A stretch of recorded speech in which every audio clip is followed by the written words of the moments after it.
À 85% du temps, les utilisateurs de voitures électriques effectuent la recharge principale de leur voiture à leur domicile. Mais quand on habite en immeuble, ça peut vite devenir un casse-tête. Si vous souhaitez faire installer des bornes de recharge dans votre immeuble, soit vous optez pour une solution individuelle à vos frais, soit c'est la copropriété qui vote pour une solution collective et elle pourra prendre une partie des frais à sa charge. J'ai rendez-vous aujourd'hui avec Emmanuel et Patrick qui travaillent tous les deux pour un opérateur de bornes de recharge et j'espère bien qu'ils vont m'expliquer comment ça se passe.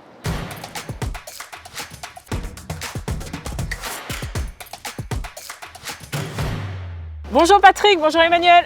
Bonjour Emmanuel. Bonjour Emmanuel. Est-ce que vous pensez que je peux me recharger à l'intérieur? Sans aucun problème. On vous emmène? Avec plaisir, montez. On y va. Pour équiper son immeuble de bornes de recharge, quelles sont les principales étapes? Il y a 3 grandes étapes pour pouvoir installer une borne de recharge. La première étape, c'est de faire voter en assemblée générale une infrastructure collective pour l'ensemble du parking. La deuxième étape, chaque résident qui le souhaite pourra nous commander une borne. Et enfin, la troisième étape, c'est de souscrire un abonnement avec lequel on va lui délivrer de l'énergie. Alors Patrick, pourquoi est-ce qu'il est préférable finalement de choisir une solution collective? Alors il y a 3 raisons. La première raison, c'est la pérennité, l'évolutivité de la solution. On va pouvoir accorder autant de bornes que l'on souhaite sur cette installation qui est complètement dédiée. Deuxième raison, c'est la sécurité. En fait, ça va éviter aux copropriétaires de se brancher sur les services généraux et donc d'avoir des risques de disjonction. Et enfin, troisième raison, tranquillité pour la gestionnaire ou le syndic, parce qu'il ne va rien gérer. En fait, c'est l'opérateur que nous sommes qui allons prendre l'exploitation entièrement et allons traiter directement avec les copropriétaires. Moi, j'aimerais bien découvrir les infrastructures. Vous pouvez me montrer un peu? Bien sûr, on va commencer par vous montrer la borne et comment on se recharge grâce à la borne Watt. Du coup, je vais en profiter pour me brancher. Allons-y. Allez, c'est parti. Avec plaisir. Alors ici, nous sommes dans un parking de copropriété avec 220 places sur lequel nous avons installé 24 bornes individuelles. Et ces bornes varient d'une puissance de 7,4 à 22 kW.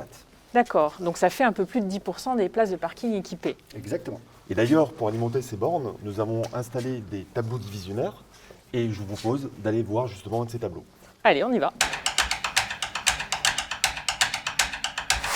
Oula, c'est petit ici. Effectivement, nous sommes dans le local technique et c'est un petit peu exigu.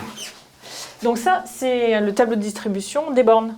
Oui, c'est un des tableaux de distribution que nous avons installé sur le parking. D'accord. Ce tableau de distribution est raccordé sur le point de livraison qu'Enedis nous a aidé à mettre en place. Et enfin, nous allons venir connecter chacune des bornes individuelles sur ce tableau. Ok, je vois qu'il y a pas mal de câbles, ça doit nécessiter pas mal de temps pour installer tout ça. Ça prend un petit peu de temps et ce que je te propose, c'est de rejoindre Patrick qui va nous expliquer tout ça en détail. Allez. Patrick, la question qu'on me pose souvent, c'est combien de temps ça dure entre la demande initiale et le branchement final? En fait, ça va être très dépendant de la puissance que nous allons mettre en œuvre pour le point de livraison. En fait, Enedis est capable de mettre un point de livraison de moins de 36 kVA, c'est-à-dire un tarif bleu en à peu près 3 mois. Par contre, si on part sur un 250 kVA, c'est-à-dire sur un tarif jaune, la mise en œuvre est à peu près de 6 à 7 mois. Est-ce que vous avez des retours de vos clients? Qu'est-ce qu'ils disent depuis qu'ils utilisent vos bornes? En fait, on a des retours très positifs de la part de nos clients, puisque en fait, le délai de mise en œuvre d'une borne, c'est moins de 10 jours. Et ensuite, ils prennent un abonnement qui leur permet justement d'utiliser la borne en toute tranquillité, puisqu'ils bénéficient d'un service 24/24 qui assure les dépannages de premier niveau.